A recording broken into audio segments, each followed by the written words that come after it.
People these days are starving for identity and community. People want to know who they are and what they are and why they are and what's the point of everything. So that's why it seems like every day a new community crops up, a new community or a sub-community or an offshoot of a sub-community of a community. And people will find their identity and their community in anything at all. It seems like everything these days is a community. So it's I'm part of the blank community. And very often people will structure this around their sexual, their sex lives, their sexual proclivities. So every sexual proclivity becomes a community. Every fetish, every sexual interest is its own community, and it's an identity. It's a lifestyle. This is my lifestyle. This is the kind of sex I like to have. So it's my lifestyle. It's my identity. It's who I am as a person. And sometimes this craving for identity, it just kind of, in our culture, it's getting increasingly bizarre and just weird. So there's so many examples of just the weirdest kind of identity people find for themselves. Of course, one example, just a classic example now would be the Bronies. Bronies are adult men who enjoy My Little Pony for some reason. And they dress up in My Little Pony costumes and they go to My Little Pony conventions and they wear My Little Pony apparel and they creep me out generally. And this is their identity, is that they like this show for little girls. And then there are people who they call themselves super fans, and they're super fans of something. They're super fans of a movie like Star Wars, or they're super fans of a show or a band, or some other pop culture thing. And we call them super fans because they have found their identity in their fandom. Nothing wrong with being a fan of something, but then we go for a lot. What happens very often is we go a step further and people are obsessed with this thing. So you like Star Wars, great. Then there are people that are obsessed with Star Wars, and this is their life, is Star Wars. This is where they find their happiness and their fulfillment. They find themselves in Star Wars. So there's a new Star Wars movie, and they're camping out for 3 days. They forget about work, forget about family. This is all that matters, is Star Wars. And this, again, it seems like every film franchise, every kind of whatever, whether it's Marvel superheroes or whatever, there are these super fans, these obsessed people. In the past, I have myself run afoul of the what the kids call the Bay Hive. And the Bay Hive, I never thought I would actually say the phrase Bay Hive, but I just did. The Bay Hive they're super fans of Beyonce. And so that's what they call themselves. And they just love Beyonce. They absolutely love and adore her. And they find their identity in her, in a pop singer. The point is, we have a crisis of identity in our culture. People don't know who they are, what they are, why they are. Literally, they don't know what they are.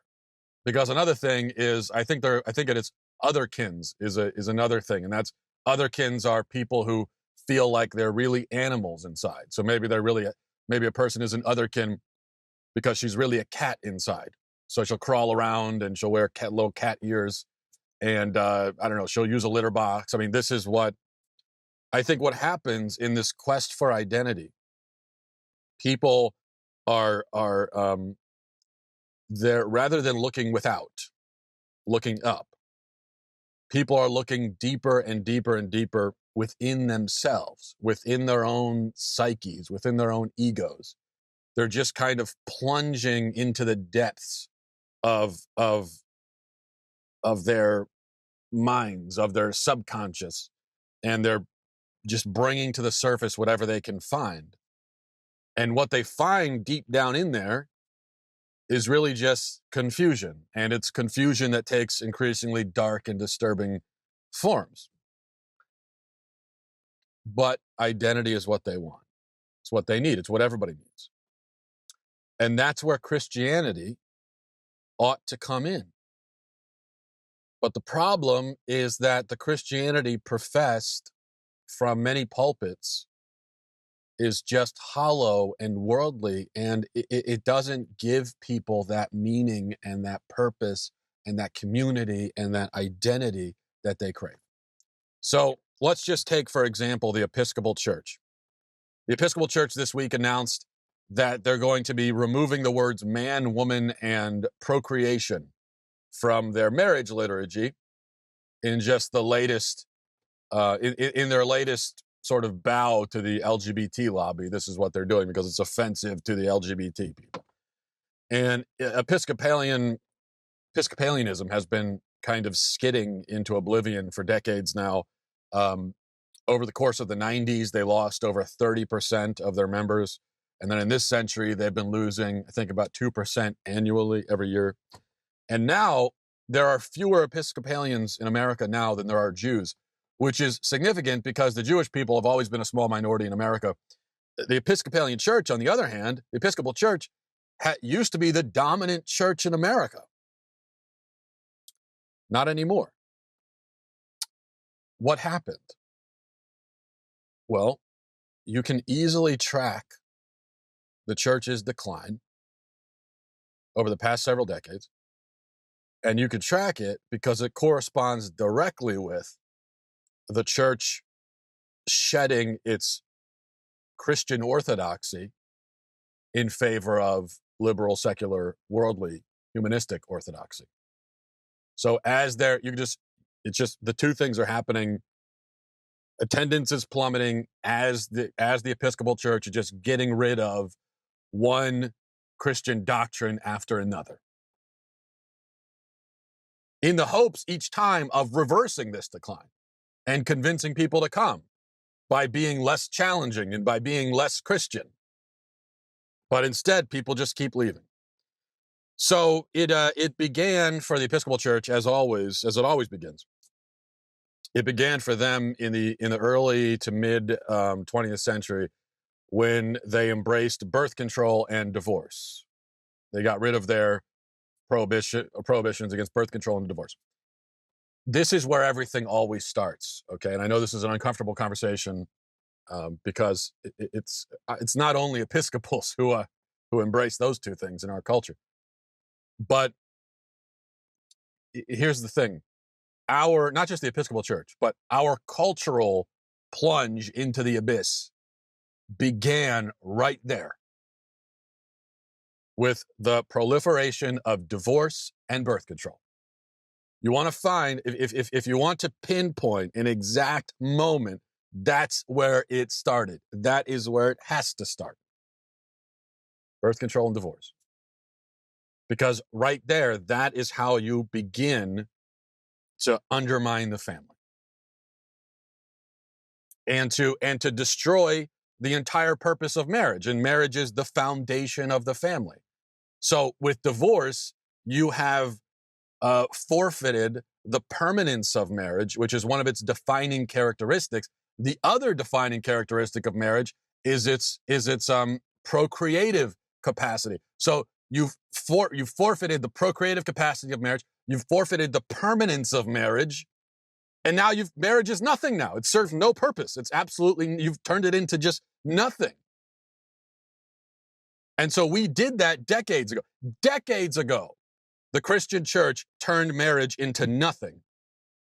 And then we were shocked when eventually the gays came and won gay marriage. Well, of course they're going to. We had no argument to make against them.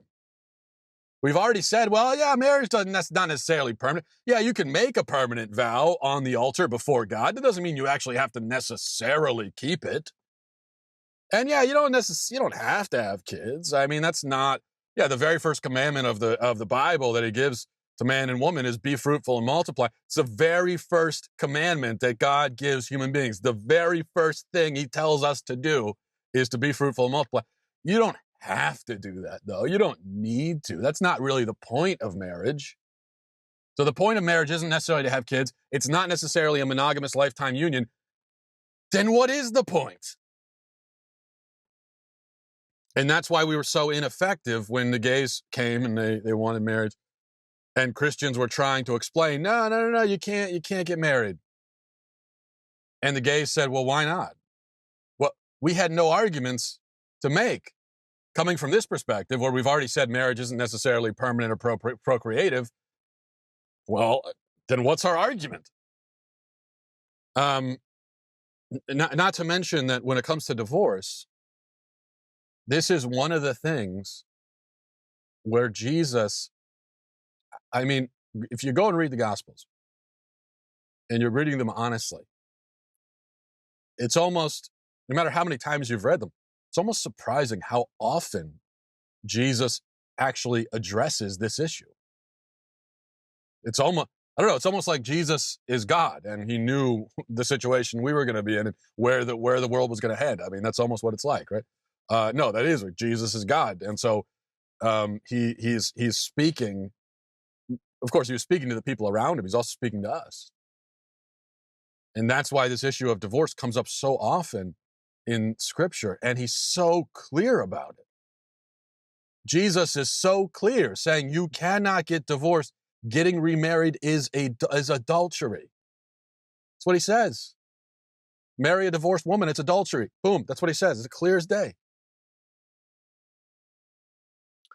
So then they moved from there, they moved to the ordination of women, which, again, Scripture is so clear about this. St. Paul in the epistles could not be more clear about who is supposed to be leading churches. Men. Jesus couldn't have been more clear when he selects 12 apostles and they're all men. He could have selected women. He had plenty of women around him who played very important roles. As we know, women were at the foot of the cross. Women were the first to the tomb on Easter morning. So they played a very important role. They were not his apostles, though. That means something. He could have chosen women. He didn't. He obviously wasn't beholden to the bigotries of his time, as some people try to claim about Jesus. He was not a man of his time. He was a man transcending time. And so, but he only chose men. And then St. Paul comes in and confirms that. No, men are the leaders in the church. But we said, okay, we're going to ordain women. And then it was a straight line to the ordination of openly gay clergy and then the approval of same-sex marriage. And now there's nothing surprising really about seeing a feminist Episcopal priest blessing an abortion clinic or a transgender Episcopal priest performing doing a service in a church adorned with rainbow flags. Nothing surprising about that. And it's even less surprising to look around during that service and see that there's nobody sitting in the pews. Because why would they come and sit in the pews? There's no point. What would be the point? Right now, what would be the point of going to an Episcopal church? Why? Why even go? The message of liberal Christianity, whether it's the Episcopal variety or any other variety, the message of liberal Christianity is you're perfectly fine exactly as you are. Everything you're doing is fine.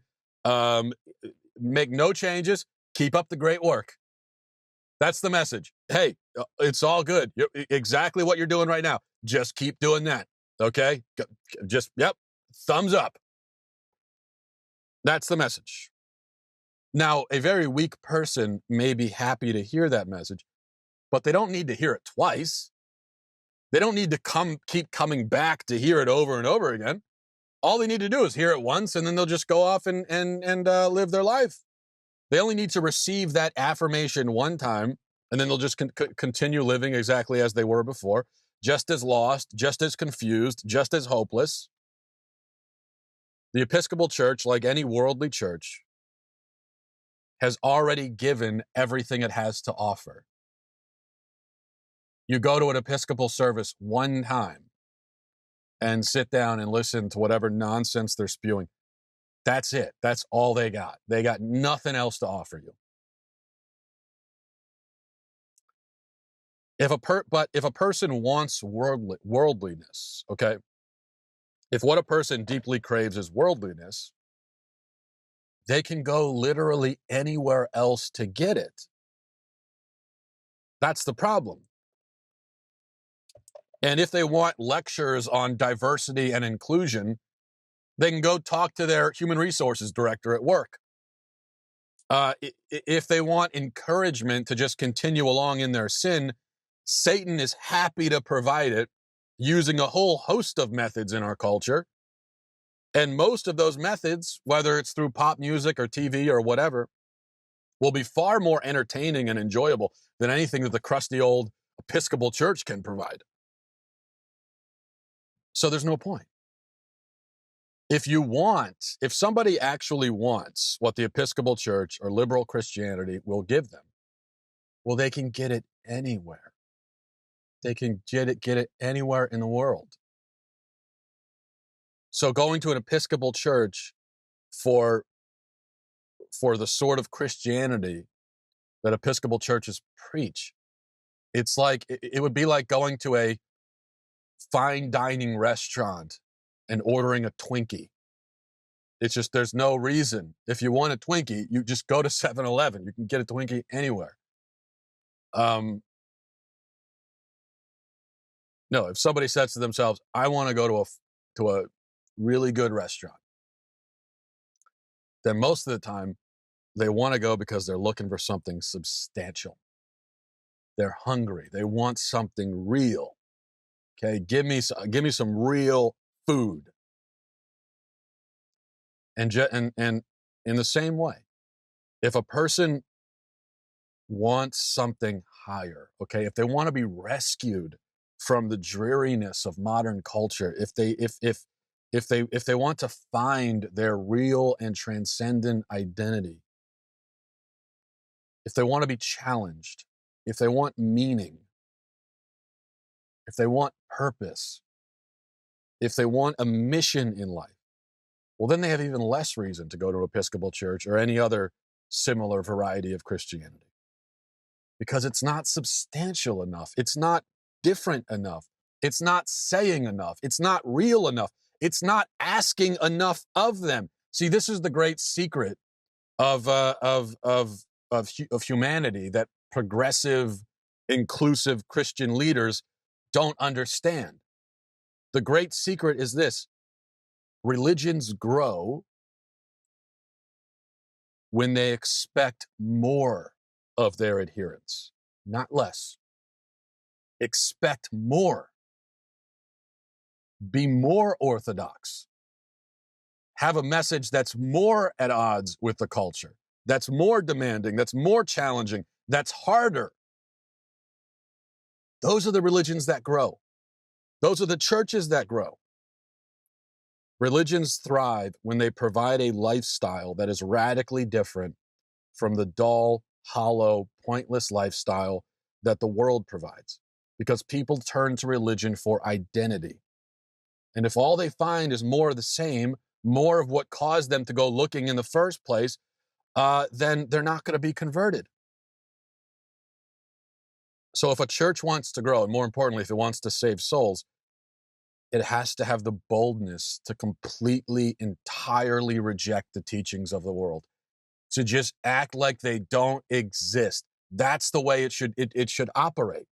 That's the way Christians should operate. That's the way a pastor or priest should operate. That's the way churches should operate. That the teachings of the world, the opinions of the world, the orthodoxies of the world don't matter.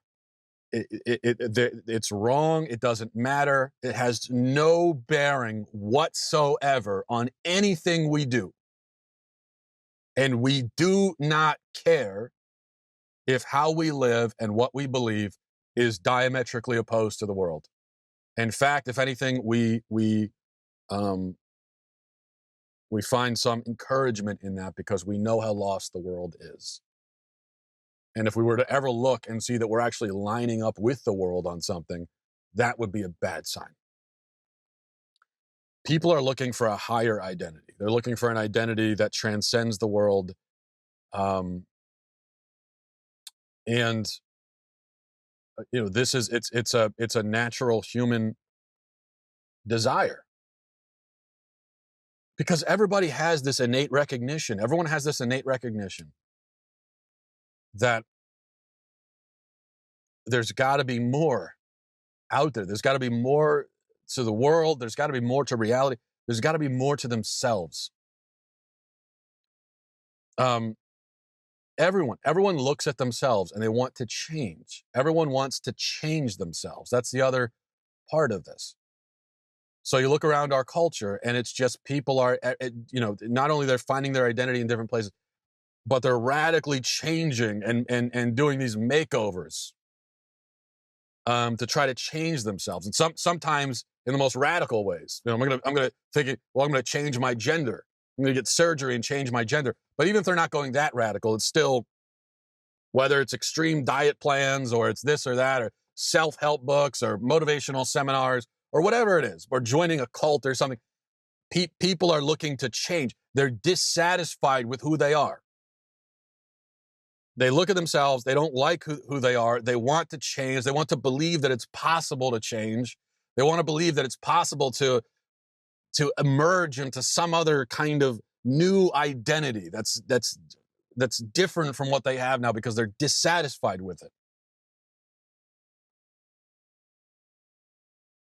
And that's where the church has to step in and says, here's your new identity. Here it is. And the longer that a person languishes in the world, the longer they languish in sin, the more their identity kind of starts to fade. And the lines start to blur and they become less. That's what sin does to you. It lessens you. It makes you less of yourself. That's why, I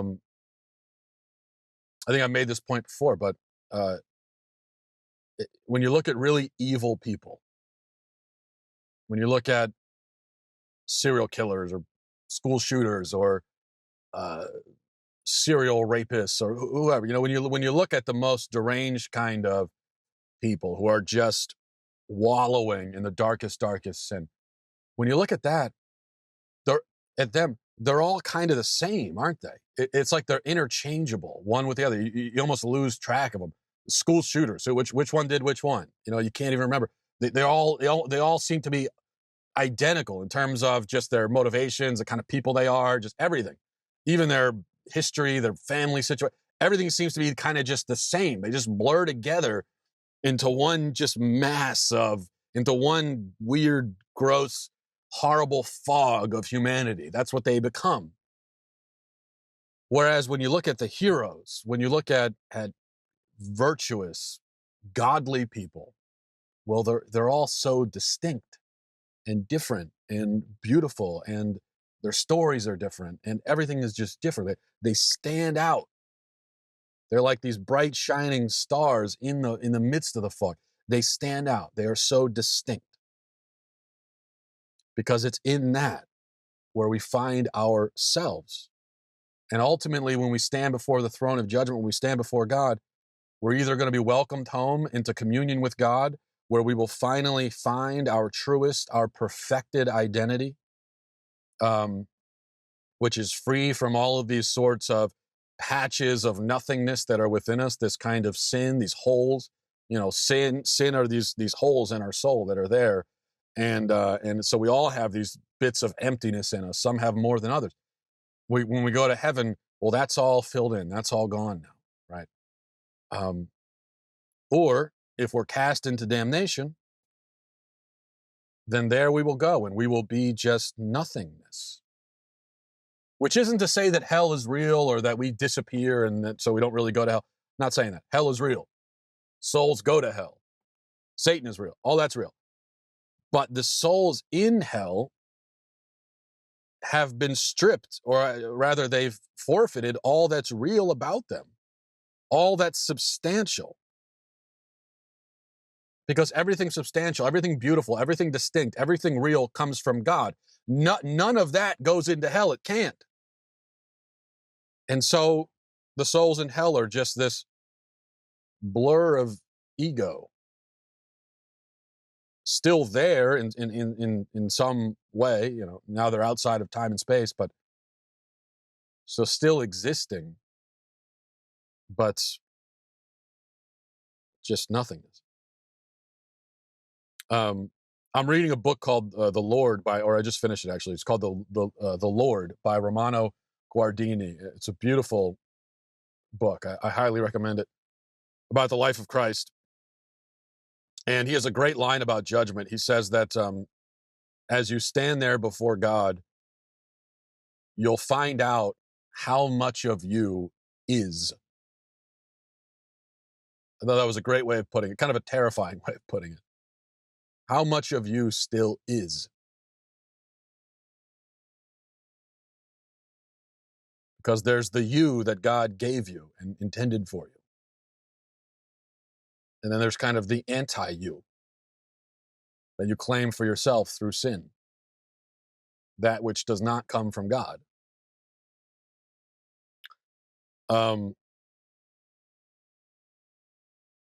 So Christianity should put us on the path towards finding our true selves in God. But if it doesn't, if the church doesn't step up to the plate, then there are plenty of other places, then people will find that identity somewhere else. Why do you think Islam is the fastest growing religion in the world?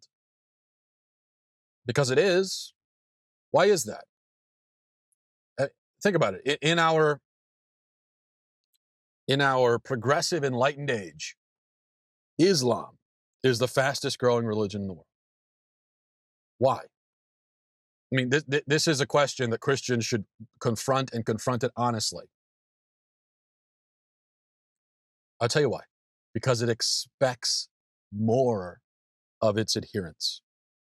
It provides a way of life that is drastically different from the average. It demands total submission to its precepts. In other words, if you're going to become Muslim, you can't partially find your identity in Islam. There's no partial commitment. You're all in. Praying 5 times a day, everything. Total reverence, total submission. Islam is not afraid to talk about obedience, not afraid to talk about punishment, concepts that have gone out of vogue in Western Christianity. Islam is an identity. And so people come to it and they find this whole new identity and this challenge to live differently, which is what they want. Say what you want about that identity, but the fact is, it is one, which is more than I could say about Episcopalianism. Islam is an identity. Being Episcopal at this point is just nothing. It's just being nothing. It means nothing. I don't have to go to Islam for examples. There are some churches in America who have figured this out. Some, they're in a minority. I gave a talk at a church in Wisconsin just a few weeks ago, and it was a very traditional church, very orthodox, very conservative, very. It was beautiful. I loved it. And you know what else it was? It was a young church. It was growing. I talked to the priest afterwards, and he told me that when he first came to the parish, the average age for parishioners was 70. And then he got in and he got rid of all the liberal reforms, all the fluffy stuff. He kind of started turning the clock back by about 1,000 years in terms of how the liturgy is celebrated. And now the average age of a parishioner is 35. Why? Because it gives young people that totally submersed, radical, orthodox experience that they crave. There's a point. There's a reason to go to that church. There's a point to it. It stands apart from the world. It's completely different from what the world is doing. It does not echo or mirror the world at all. That's why. So there's a reason for it to exist. There's something else people crave. They crave virtue. Virtue. We crave virtue so much, but we find so few examples of it in the culture that now we turn to superheroes. In fact, I was talking to somebody recently, and I've been in the past. I've made it clear that I don't totally understand this superhero obsession, especially among adults. I get it; it's fun, but just adults going to see every new superhero movie and just so invested in superheroes. I don't get it. I really don't. And something about it seems, well, I just don't get it.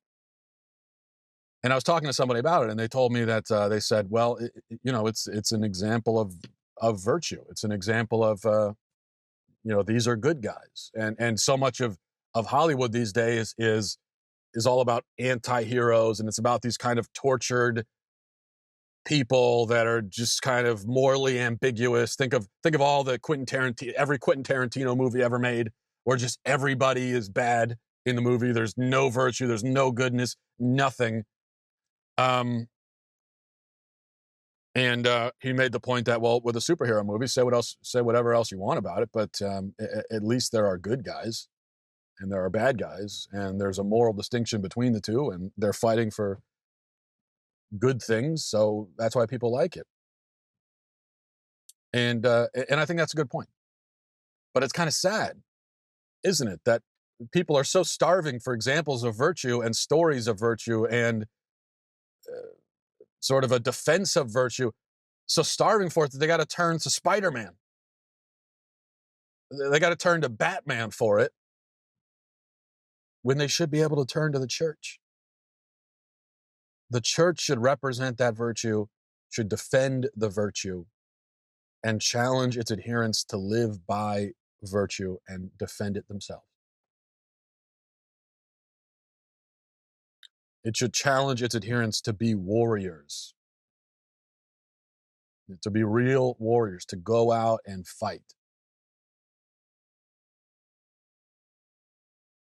And it shouldn't be afraid to say that we are in a holy war. We are. It may not be a physical war right now anyway, but we're in a holy war. We're in a war against the powers of evil. And there are a lot of them. And it's kind of overwhelming right now. And so the church should be saying, go out there and fight. There should be some of that militant.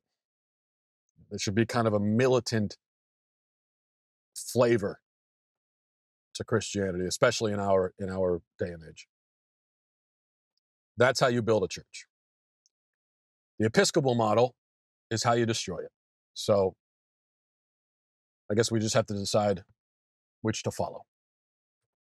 All right. Have a great weekend, everybody. Godspeed.